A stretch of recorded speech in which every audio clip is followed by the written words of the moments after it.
दोस्तों, आप सभी का स्वागत है मेरे YouTube चैनल राशि जी के स्टडी में। जैसा कि प्यारे भाइयों पार्ट 1 वीडियो पढ़ा चुके हैं कोशिका वाला, उसका लिंक इस वीडियो के डिस्क्रिप्शन में दिया हुआ है।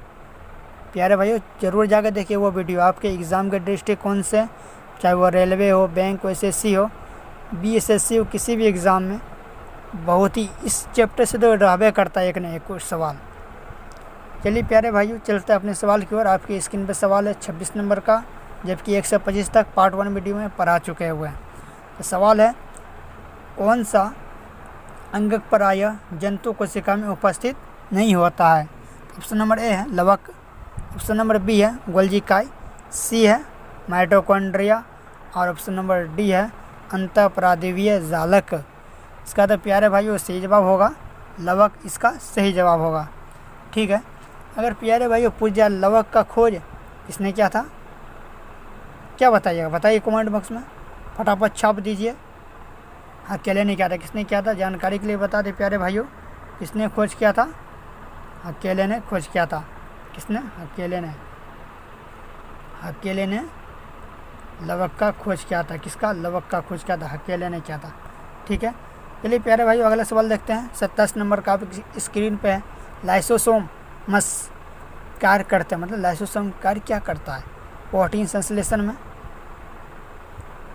प्रोसेसिंग तथा पैकेजिंग में, अंतःकोशिकीय पाचन में, वसा संश्लेषण में। इसका जो सही जवाब होगा अंतःकोशिकीय पाचन में कार्य करता है।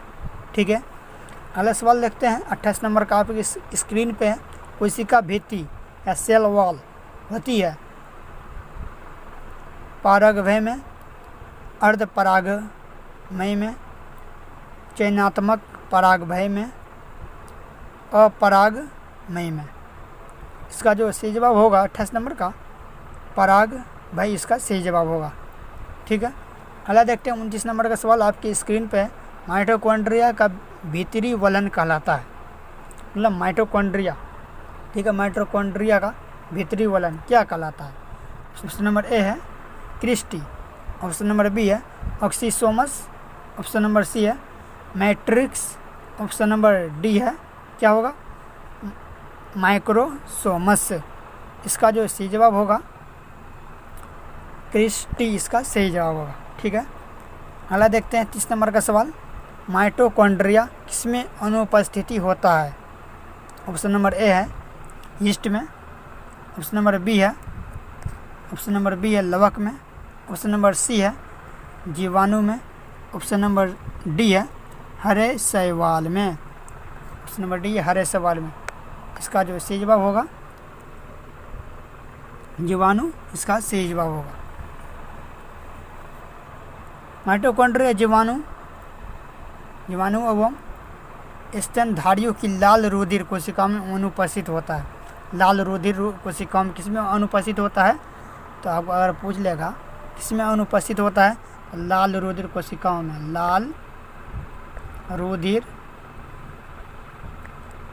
कोशिकाओं में। ठीक है, अनुपस्थित होता है लाल रुधिर कोशिकाओं में। ये भी आपको पूछिए लगा एग्जाम में। ठीक है, अगला देखते हैं 31 नंबर का सवाल आपके स्क्रीन पे है। जीव द्रव्य शब्द का प्रयोग सर्वप्रथम किसने किया था? ऑप्शन नंबर ए है डार्विन, ऑप्शन नंबर बी है पुरकिंजे, ऑप्शन नंबर सी है जॉन रे, ऑप्शन नंबर डी है सीचन। इसका जो सही जवाब होगा 31 नंबर का क्या होगा? ऑप्शन नंबर बी, इसका सही जवाब होगा। क्या होगा इसका? ऑप्शन नंबर बी, इसका पुरकिंजे, इसका सही जवाब होगा। दोस्तों, पुरकिंजे ने 1840 ईस्वी में प्रोटोप्लाज्मा शब्द का प्रतिपादन किया था। कितना में? 1840 में। कब किया था दोस्तों? 1840 में किया था, पुरकिंजे ने किया था इसका। ठीक है, शब्द का प्रयोग सर्वप्रथम जीव द्रव्य शब्द का प्रयोग 1840 में पुरकिंजे ने किया था। ठीक है दोस्तों, अगला देखते हैं 32 नंबर का सवाल। जीव द्रव्य जीवन का भौतिक आधार है, यह किसका कथन है? ऑप्शन नंबर ए है हेनरी का, ऑप्शन नंबर बी है लेमार्क का, ऑप्शन नंबर सी है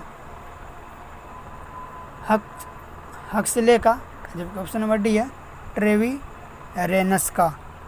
तो इसका दोस्तों सही जवाब होगा हेक्सले, इसका सही जवाब होगा। हेक्सले ने 1863 में दिया था। कब दिया था?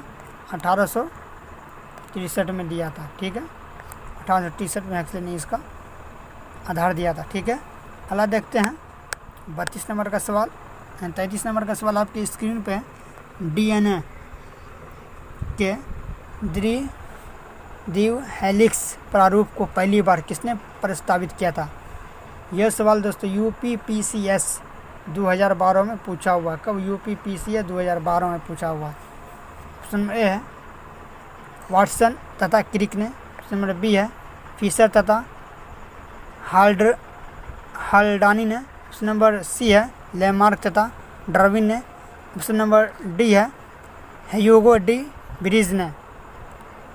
इसका दोस्तों सही जवाब बताना है। तो जिसका सही जवाब होगा वाटसन तथा क्रिक, इसका सही जवाब होगा।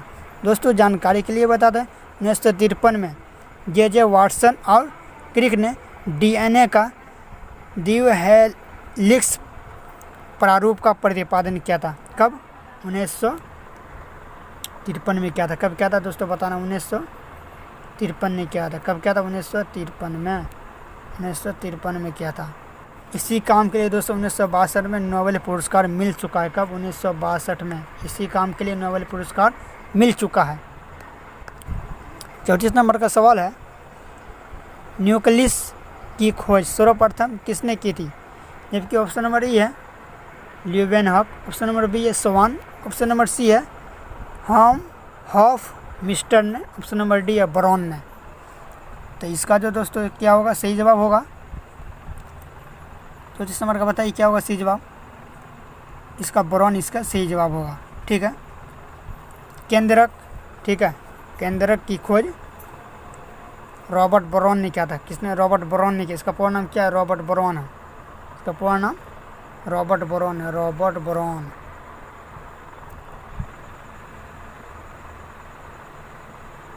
रॉबर्ट ब्रॉन इसका से 1831 में किया था। कब किया था? 1831 में किया था। रॉबर्ट ब्रॉन ने का खोज सर्वप्रथम किया था 1831 ईस्वी में।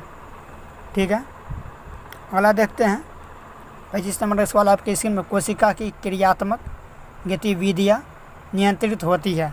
ऑप्शन नंबर ए है केंद्रिका द्वारा। ऑप्शन नंबर बी है माइटोकॉन्ड्रिया के द्वारा। जबकि ऑप्शन नंबर सी है जीव द्रव्य द्वारा। ऑप्शन नंबर डी है केंद्रक के द्वारा। 35 का जो सही जवाब होगा केंद्रक के द्वारा इसका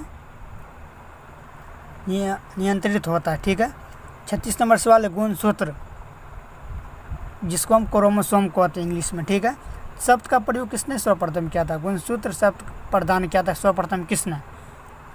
हॉफमिस्टर ने। ऑप्शन नंबर बी है वाल्ड्रेन ने। ऑप्शन नंबर सी है सूटन ने। ऑप्शन नंबर डी है वेगनर ने।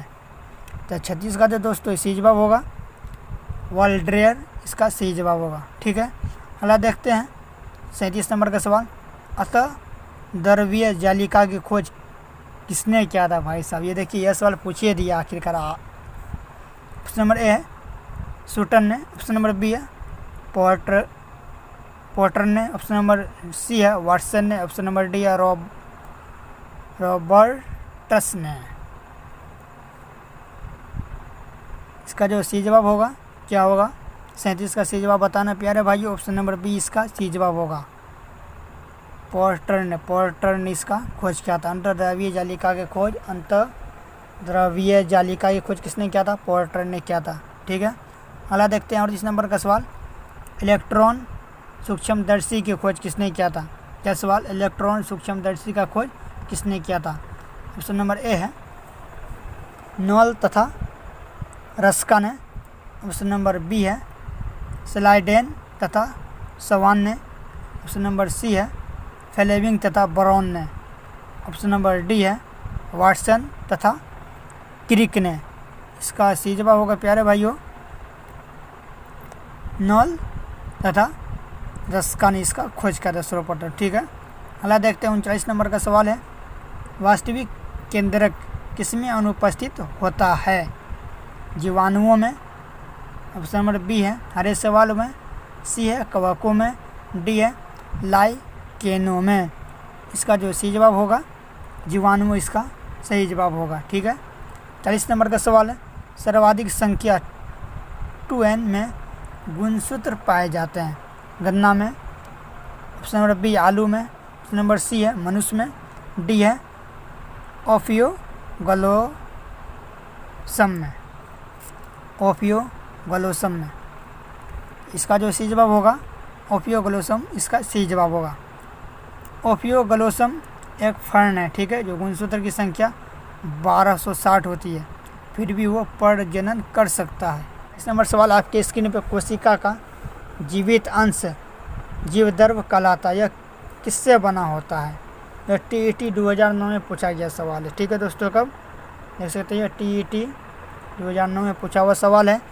केवल कोशिका द्रव्य में, ऑप्शन नंबर बी है कोशिका द्रव्य और केंद्र द्रव्य में, ऑप्शन नंबर सी है केवल केंद्रक द्रव्य में, जबकि ऑप्शन नंबर डी है कोशिका द्रव्य, केंद्रक द्रव्य और एनी कोशिकांग में। इसका जो सही जवाब होगा ऑप्शन नंबर डी इसका सही जवाब होगा। क्या होगा इसका सही जवाब? ऑप्शन नंबर डी इसका सही जवाब होगा, डी इसका सही जवाब होगा। 42 नंबर का सवाल है, कोशिकीय व आणविक जीव विज्ञान केंद्र कहाँ स्थित है? कोशिकीय व आणविक जीव केंद्र कहाँ स्थित है? यह 2008 में देखते हैं पूछा हुआ सवाल है, यह 2008 में पूछा हुआ सवाल है। पोस्टल असिस्टेंट में यह 2008 में पूछा गया सवाल है। ऑप्शन नंबर ए है मुंबई, बी है कोलकाता, सी है बेंगलोर, डी है हैदराबाद। इसका जो सही जवाब होगा डी हैदराबाद इसका सही जवाब होगा।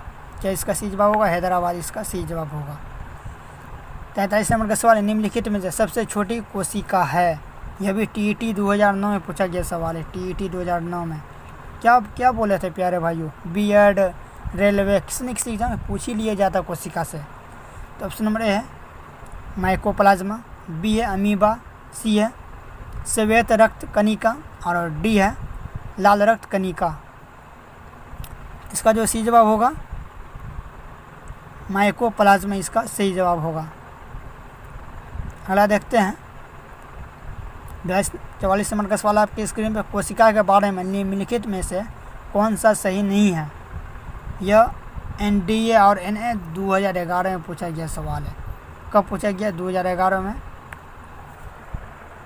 2011 में पूछा गया सवाल है यह, 2011 में NDA और NA में पूछा गया सवाल है।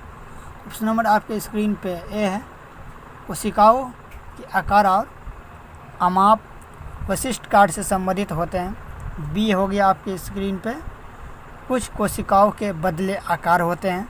सी आपके स्क्रीन पे हो गया प्रत्येक कोशिका में निष्पादन की अपनी क्षमता होती है।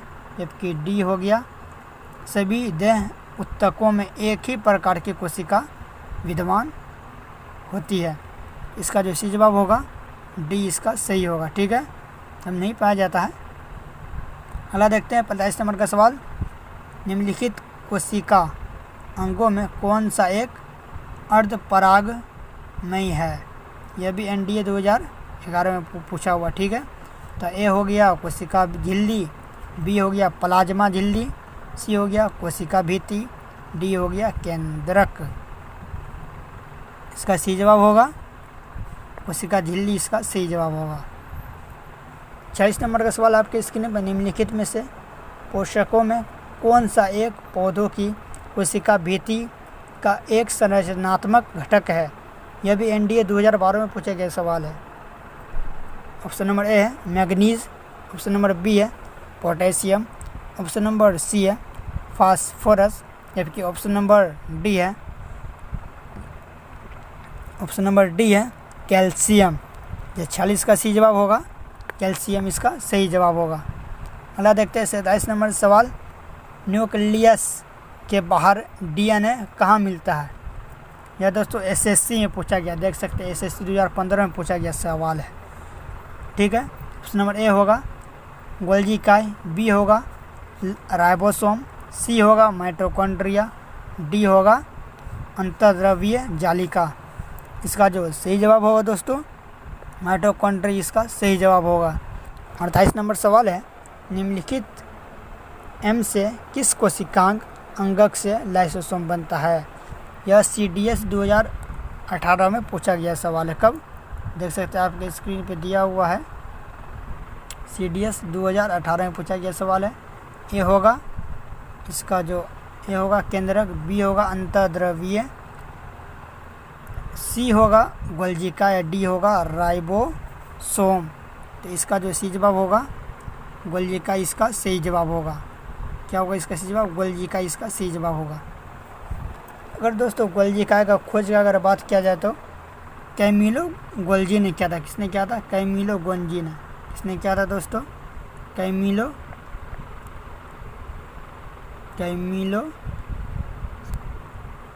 गोल्जी काय ने किया था। ठीक है, अगला देखते हैं।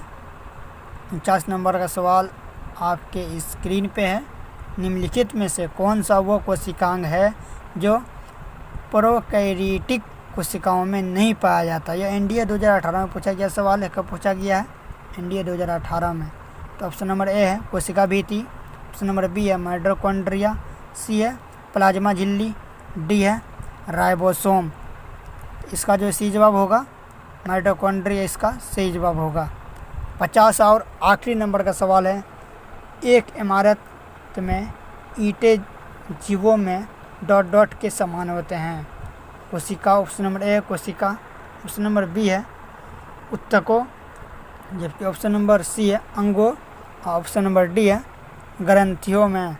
इसका जो सही जवाब होगा कोशिकाओं इसका सही जवाब होगा। ठीक है दोस्तों, जानकारी के लिए बता दें, कोशिका का अंग्रेजी शब्द सेल होता है, हम सभी जानते हैं। लैटिन भाषा के सेलुला शब्द से लिया गया है। किस शब्द से लिया गया है कोशिका शब्द? तो सेलुला से लिया गया है। ठीक है दोस्तों, मिलते हैं अगले वीडियो में। बने रहिए दोस्तों। वीडियो अच्छा लगा तो मेरे चैनल को सब्सक्राइब कीजिए, वीडियो को लाइक कीजिए और अपने दोस्तों तक शेयर कीजिए। ठीक है, मिलते हैं अगले वीडियो में। बने रहिए तब तक।